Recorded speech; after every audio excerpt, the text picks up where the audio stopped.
Salut la famille, comment vous allez? J'espère que vous allez bien. Nous aussi, de nos côtés, on va super bien par la grâce de Dieu. Merci beaucoup de vous abonner à Miss Elongation. Merci de vous avoir abonné à notre chaîne. Même ceux qui n'ont pas abonné, n'hésitez pas de vous abonner massivement. Ça nous fera énormément du bien. La famille, aujourd'hui, on va partager sur une conférence de presse de notre artiste musicien Fally Ipupa qui vient de passer. La famille, on va beaucoup vraiment épingler sur la participation de Ken Piana, des journalistes Ken Piana. Moi, j'ai vraiment beaucoup aimé les questions de Ken Piana. Mais quant aux autres, comme les polémiques, Ken Piana, Ebele Baseki, Ebele Baseki, ma question, il y a Ken Piana. Pendant conférence de presse, il a fallu Ipupa. Ken Piana a soulevé des points très capitaux. Ken Piana Bandekonanga a soulevé des points moko très importants, très capital. Oyo, tomona pe tomonaka ba grand artiste na biso, na ba o batika biso, na ba oyo bazali envie ba o ba carrière ezana nuto ba o ba carrière na bango musical pe sila tomona penza ba souvenir monument so nakolo ba bongo ba souvenir moko monumental batika na kati ya mboka te mingi bawelela ba intérêt na bango bandeko mingi batalaka ba intérêt ya bana na bango ya basi na bango ba intérêt na bango moko or que na ba pays mususu tozomona musicien a commis célèbre musicien a tombwami mais azo penser toujours na mboka na ye donc même si aza à l'étranger ce qui a gagné vie omona esika liboso o ayaka kusunga eza wapi pays na ye na ko pesa exemple ya joueur moko boye sénégalais entre sénégalais be malien joueur wana na bosani kombo bino ba kombo na ngeza la ba Diarra ba Mohamed ba Diallo ba blo mo bongo joueur wana actuellement il vit en Europe mais tango a gagné vie na carrière na ye étant que joueur esika liboso o joueur wana zongaki po akende ko arroser eza mboka na ye joueur wana tonga mosquée munene na ville na ye na village na ye atonga mosquée munene atonga ba école de foot akotisa mai akotisa courant akotisa mai na ville na ye mais na biso ba musicien na biso ya Congo na koloba bango nyonso tout mais sur 100% tokotia même 2% 10 kutebele même 2% ya ba musicien je sais pas so eza na yoka te bon na koloba pe eza te na ebite parce que nga nazaka trop profane te mais na kati ya Miss Elongation to salaka la part des choses si ya koloba moi implice pona kaka mboka pona mboka nyonso pona mboka to yaka kaka koloba implice bandeko nanga na moni te na mona te ke no ba grand baoba na biso baoba na biso ba musicien na biso ya minene ke mususu carrière esila mususu pesa kufa mususu pe azati sikoyo azoko evre ti sikoyo asali loko moko boye oyo ke ata kufi oyo ke ata carrière esili donc bato baotala ngo baloba ke eloko eza ya musicien intel asalaka boye na mona te bandeko. Moi j'ai beaucoup aimé question ya Ken Piana. J'ai vraiment beaucoup aimé question ya Ken Piana. Mais comme Congolais, à mon aka makamne surtout na bopete. Congolais makamne surtout à mon angoka aléatoire. Le quoi toujours tiré au hasard. Non. Ok, babisika ya boye. Parce que Fally, aza déjà mutumoko, ici, ba porte fungwami, ba porte ba relation na ba musicien minene, na ba mboka minene, esi efungwami. Omoni, akoza la pe, aza na ba idée te, akoza la pe, azui mwa mbongo moko be shiko moko be ya munene. aoyeba te aosala nango nini. Naobi te ke aza zoba to solola. Aoyeba te ke aosala nango nini. Et surtout na bandeko mibali soki oana mwasi oyo aza pene na yo soki elle n'est pas intelligent omona mbongo wana epanzana na oka bongo bozoki mbongo mobo munene mbongo esi na oka bongo na makambo ezanga mutu na makolo et après bokomi kozone fallait na sala boye. Donc esenga penda mwasi o aza pembeni na yo azala pe intelo pour accompagner yo na ba projet na yo. Voilà ce que je voulais dire. Bandeko batu baseki question ya Ken Piana. Moi je sais pas façon de parler ya Ken Piana to ezaki ande azo poser question mo kitoko mais azo memela ngo na se ya misema. Moi je sais pas mais moi j'ai beaucoup aimé question ya Ken Piana. Qu'est-ce que Ken Piana dit?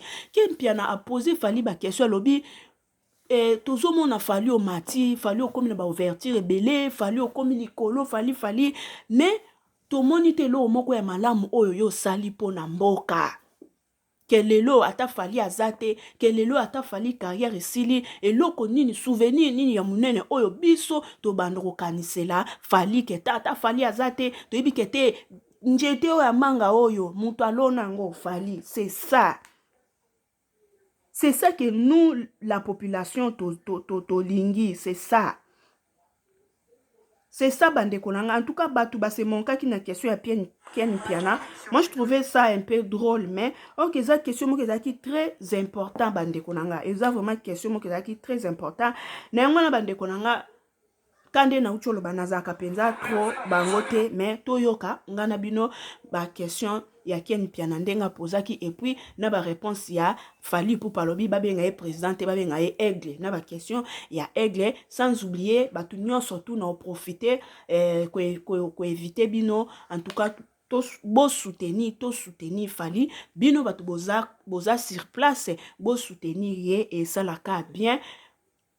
Et ça la bien na yoki alobi ke na batu nsusu ba futi ba billet batu ba étranger ba futi ba billet ba ye ko soutenir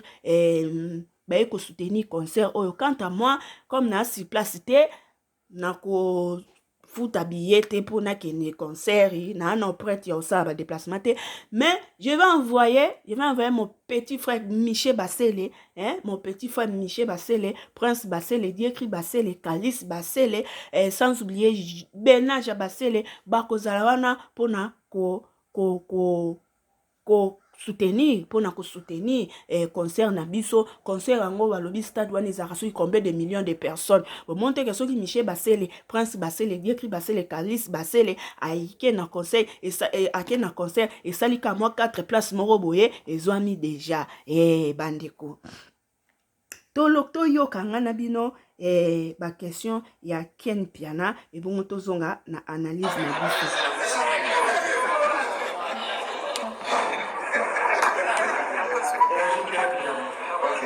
Merci beaucoup. Na préciser la question appliquée par rapport à billet avant d'apporter vraiment la question. Ndenge naza parmi bateau na somi 4800 billets na $6,000. Non, bato bazotindelaka mbongo eza na décision ya mazali tasima abima na grand kokolo asomi babillet ya $1,500 soki boketi 2,500 francs pour calculer mbongo nango esala 1,200 billets ezali $1,500. Donc bambongo nazwi epa ya bato esali $7,000 et $6,000 na nombre ya billets ça fait 4,800 billets. Dans le pays ça na 4,800 oyo nga nasombi ya mais stade oyo nazo comprendre yango te. Eza production ya yo moko fali ou producteur moko boyakatani na nsima tozo comprendre. Deuxième question ezali boye fali mpo bato yebaka te chaque production monene emisaka 50% okendaka kosoutenir baverler opesaka mpena na bafondation kote wana vraiment erataka te. Sikoyo est-ce que fali mpo koza na projet moko te ndenge na lisundu basalaka mokongo na bango atongeli mpe mboka na ye mwa université eloko moko etikali komi symbole parce que todi kezali kokonza artiste ozokosa mbongo ebele tomona mpona bamonte ba 800 000 dollars mais jusque là moi critique ezali eloko ya monene efali otongi na mboka na yo eza te. Merci beaucoup. Bandeko na ngai natie na mwa pause boyoki question ya Kenny Piana. Félicitations à Kenny Piana. En tout cas Kenny Piana Makizembe, félicitations. Bozomona bandeko na nga ba question ndeti ya boye ekosunga pe artiste tokotia toyoka pe réponse ya Fally tokotia bandeko toyoka pe question réponse ya Fally Ipupa. Ba question ndeti ya boye eza lokola éveil conscience. Ozomona bandeko eza lokola éveil conscience ezo lamusa question ezaka po na Fally te. Question oyo Kenny Piana posé ezaka po na Fally te bandeko na nga ba artiste nyonso musicien oyo bozo sala lokumu ya mboka bozo mona na moi quelque chose bosunga mboka parce que mokonzi ya mboka akosala ye moko kaka te asala na finance asala du côté sport du côté comédie du côté environnement du côté électricité du côté l'eau ye moko kaka te mokonzi ya mboka po azakaka loboko moko mais na lisungi na soutien na bino ba musicien ba pasteur ba journaliste ba joueur ba boxeur ba chanteuse ba nani ba danseuse na soutien na bino nde ekosala mboka na biso esala nini etombwama. Question ezaka po na Fally te bandeko na nga na dédié yango na ba musicien nyonso ya biso ya Congo. En tout cas félicitations na Kenny Piana. Et le point oyo a soulevé vraiment est très important parce que na ba musicien misusu ndeti ba Youssou ya tangi wana yekuta tangi Youssou nga na yebi joueur moko boye na bosani akoza malien bien sénégalais joueur wana bandeko nde na uta ekoloba ne bandeli a gagné vie na ye na robeta bale et sika liboso azongaki na mboka na ye. Na mboka na ye courant ezalaki te, mai ezalaki te, mosquée ya munene ezalaki te, bekol ezalaki te. En tout cas joueur wana akende kotombola ville na ye. Na gope c'est exemple neti Fally aza mwana bandal azui afungwami apafuki ville commune ya liboso akende kotombola nini commune na ye bandal nde joueur wana salaki. Pourquoi pas péter ezala exemple pona ba musicien na biso pe ya Congo. Bao bauti kopesa ba passeport diplomate ya daju na wana msusu gimisi banda pe bozwa passeport yango bapesa bino pona kaka passeport tomoni pe apa gimisi akende kofutela ba mama maternité asalaki pe signe ya bien festation parce que biso atobetaka maboko soko sali mamba malamu mais apa wana bo vandi te papa passeport ekolala bosala bo evre passeport bapesa bino bo evre pona ngo bosala mama malamu pona mboka na yebi ke boza batamayele ba projet zali mais bo mettre en action pour esala bien. Voilà bandeko na ngai question Kenny Piana eza très important bandeko na nga vraiment ezalaka pona Fally te mais ezala pona ba musicien na biso mususu to sunga mboka bisika o mai ezate bisika o courant ezate bisika o makadame ebukani bisika o ezo o bana o nini o même ba professeur. Même du côté enseignement que ba professeur bazo futa mate ba professeur bazo musicien moko pe boye pa ko pe ko telema bino te nga moi oyo nga na zui garant ya futa ba professeur na moi oyo c'est nyonso pona lokumu ya mboka bandeko et ça la ka bien nyonso pona lokumu ya mboka bandeko na ngai. Vraiment félicitations Kenny Piana na question kitoko oyo posé toyoka réponse ya Aigle. Merci beaucoup.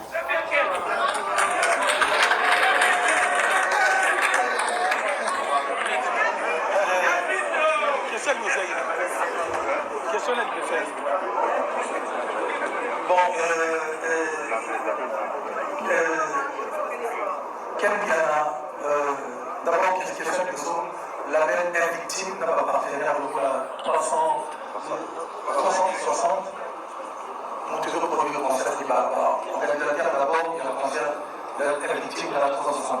Il y a autre la grosse cantière, le vraiment où il y a 100 bambous, concert qui vient à la autorisation pour le ça va conserver et puis pour la com et nous on a voyé pour la com vraiment des partenaires il y a panneaux partout donc grosse peinture qui a soutenir sur la bougie et puis quand il y a cash et puis va soutenir puis donc et que les partenaires tous bazali la TVS, la Manganga, Total Énergie, en tout cas la partenaire la grosse tête pour accompagner l'organisation de la victime, la 360 et puis Ranima, Vodacom, Helicocash, sponsor annulé par moi. Donc voilà, mon tour à la vidéo, Chelsea Chico, vraiment, on dirait quoi, clean. Et on dépense la geste, tant qu'on dit dans l'ambulance, la gomme, tous les dames viennent concerter, tant on a tous les dames, on a l'hôpital, la bande, ils concertent la rapidité. Je pense que si on a un projet au ça, il faut que la tête à concert à stade, il faut ça. Et le Chama, il peut pas la qui senso. Abiba Chama ina kisenso, félicitations. Je crois 20e ou 10e action, on a déjà ça, il y a un bon petit musicien et j'essaie déjà de. Moi, ce que j'avais déjà le disque d'or certifié déjà. Il y a une boisson à Congo, c'est déjà quelque chose. Aussi, c'est la plus quand même. Le Chama, il a qui senso. On n'a pas de la boutique. Le Chama, la Tinda, ambulance, la Goma. J'aime beaucoup le frère et la Goma Kuna. Et puis, bon, tout ça, papa, l'école, tout ça, la terrain pour les orphelinats à Kinshasa, tout ramener sur tout arrêté, tout ça, quelque chose de tout dans la part. Donc, on fait des actions, pas forcément les alliés dans la concert, mais force armée, tout ça, il y a moi, une concertalité. Votre main. Projet a dissous depuis 2 ans, malheureusement, pour y tout. Et ralentissait le projet. On a tout construit une maternité, on a pour maman, tout. Pas qu'il y a c'est au fil. Parce que j'ai remarqué que ma maman, son boutique, quand ma maman, sauf l'idée, voilà, tout de suite, la maternité, tout ça, on a tout construit au monde à la pour ma maman, tout. Pas qu'il y a au fil. Et puis, on va bouger pendant que ma maman, il nous Bande qu'on a tenu au point na projet au fali à lobby. En tout cas, félicitations. Bomoni nzambe, bande konanga. Zambe tango za na motema ya kusunga batu bandeko. Omona na ba porte na yoko e bando za la polele. Tango sunga wana, sunga na motema no mobimba ko sunga na dekerte. Parce que muntu, na kope se zampa Bible. Na Bible. Moi so apesa ki mabende mi bale na offrande. Na bato ba pesa ki ba monta ebele. Mais nzambe apprécia ki offrande ya moi si wana o apesa mabende mi bale. Pourquoi? Parce que yango wana kazala ki nango. Et puis apesa ki yango na motema na ye mobimba. Nzambe atala ki teke ya pesinga $2 ya mabende. Mais okuna pesinga 10 millions na makasa boye. Non bande konanga. Donc projet oyo fali a lobby ke projet mususu ezali ya ko construire maternité. Exact Covid nde mutu et baby saki.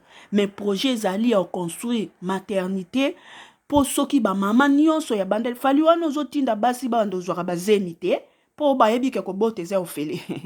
Soki ba mama nyonso tu ya bandal. Pa fali boyo ponika bandal. Tiaka Kongo mbimba. Ba mama nyonso tu ya bandal soki ba boti ba banda ko bota ofele bande kunanga. Eza pe l'idée ya malamu. En tout cas, coup de chapeau na fali poupa. Eza idée ya mabete. Eza idée ya malamu. Ba idée ya boye. Faut pe gouvernement bo chape appui bo soutenir. Ba idée ya boye. Bandeko. Nebite. Est-ce que botu na bango ke no projet zani. Est-ce qu'on a projet? Gouvernement. Et tout n'a pas ba artiste, ba comédien, ba sportif et tout n'a pas bango. Ke ndenge yo ozo mataboy, ndenge yo zana ba ide ni no zanango, projet ni no zanango, ambition ni yo ye nango. Ba tout n'a raté ministre art et culture. O tout n'a raté tande ti ide nde ti aboyo construire maternité pour ba maman bando botaka ofele. Eza idée a bien ko soutenir. Eza vraiment idée a bien fallu pour en tout cas si vraiment eza vraiment pour ça oh yo lingi o sala papa salango parce que c'est une bonne idée.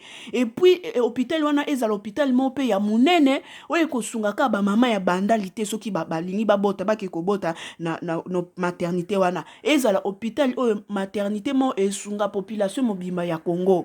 Que moi si mo abota ki na kisensu ndengo lobi ke okotisa mai régie des eaux et kota na kisensu grâce à Fally Ipupa. Bravo, coup de chapeau.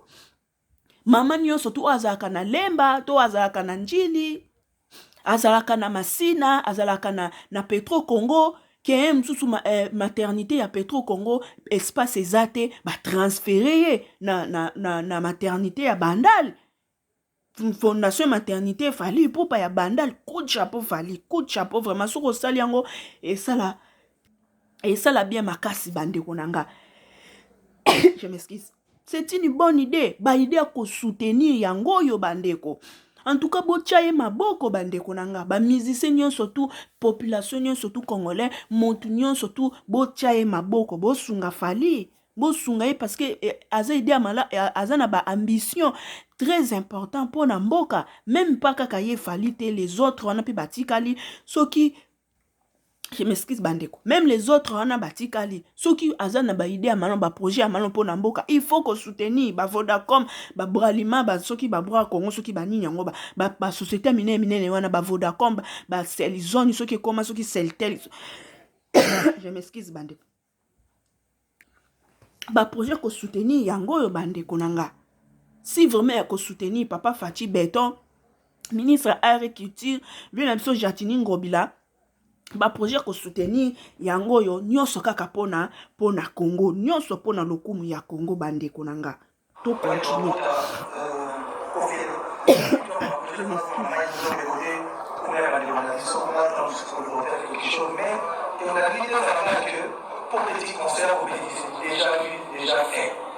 Mais on fait des choses et puis on fait des choses malgré pour les remonter. Soit tout ça, au lobby. Soit tout ça, le département je suis dépendant. Tout le monde a demandé ça qui s'est problème à Maï, qui t'a déjà pris à Maïkouna. Par problème avec la Goma, je suis quinois, mon nez, quand il y a qui. Tout il a en ambulance. Tu nous as coûté 40 000 euros à chat, plus de 40 000 euros pour Maïkouna Goma. Tout à l'heure, tout ça, matériel d'avoir fait qui m'a coûté. Quand j'ai dit ma, je vais dire mon droit, plus de 100 000 balles. Bah, tu vas le remonter. Bon, on va faire sur le sali. On sort pour sanité. Et puis, la charge à tout le monde, ils sont obligés de parler de moi. Vous savez, on n'a pas motivé, il faut voir moi. Puis nous, il faut le même sur le sali. Merci. On va. On va 3 personnes. Serre-moi, Zalia. Mika de Young et puis Nana Boduka. Voilà bandeko na ngai oyo eza question réponse ya question na biso Ken Piana a lobaki vraiment nako continuer kokota ba question msute parce que question on a ciblé eza question ya Ken Piana Makizembe bandeko na nga toyoki question ya Ken Piana qui peut répondre à Fally Ipupa mais Fally a détaillé moi ba action ya minene oyo asalaki batindaki ambulance na Goma ekutaki 40 000 euros ya ambulance na 40 000 à dédouanement asalaki fondation ekutaki ba 100 000 ba blo moi bongo pona nini bolobe batu balobela rangote. Bon moi je sais pas est-ce que Fally ezaki à coulisses est-ce que monde maman Olivia salake Maman Oliva sala soki azoske sala action moko boye azui attaché de presse na ye nanyo yo Vincent Chiluzi azui Sila Bisalu azui Belvi akena bango bisika ke ko sala action azui na wa mwasi wana nani Aisha Okoko akena bango ake ko sala action ba filmer ba lekisi image et tout population monique ah maman Oliva kende ko pesa masangu na Goma maman Oliva kende ko pesa loso na Mwanda. Mais est-ce que Fally a lobby à salima comme minene mais batu balobela ngote est-ce que ezaki accompagné na ba journaliste est-ce que peut-être ezaki en cachette bien en coulisses to ezaki accompagné na ba journaliste en tout cas ceux qui ezaki accompagné na ba journaliste et que information et les cas qui sur les toits je pense pas qu'il y a une piananga ko poser ba question à bongo pour ayebi ke Fally osali quand même ba action pe où eza très important na kati ya mboka vraiment Fally coup de chapeau à toi ko laisser faire te ko tika te ya na biso continuer ko soutenir population, continuer ko soutenir mboka na yo, ko focaliser pe ka na bandalité, continuer tala pe bato masina, tala pe bato ya ngaba, tala pe bato makala, tala pe bato ya bumbu, tala ba commune na kati ya mboka na biso to ana 24 communes.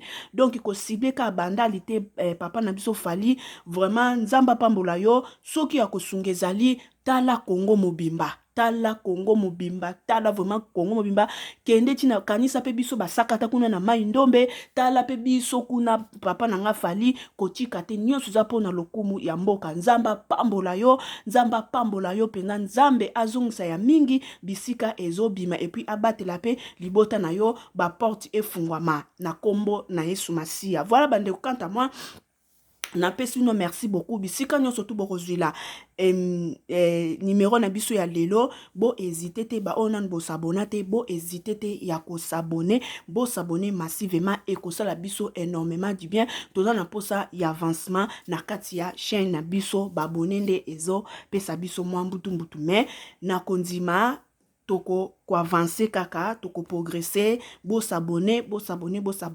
Merci beaucoup no m'abonner à Miss Elongation, ba elonga lover, ba elonga chou, je vous love ya trop, na linga bino, na lela bino, ya mingi bisika no bozali, ba bon week-end. Merci beaucoup à ma fille Diemila Elonga, Christanvi Basele, Diego Basele, Dieu donengo imabela, na pesio ba gros bisous,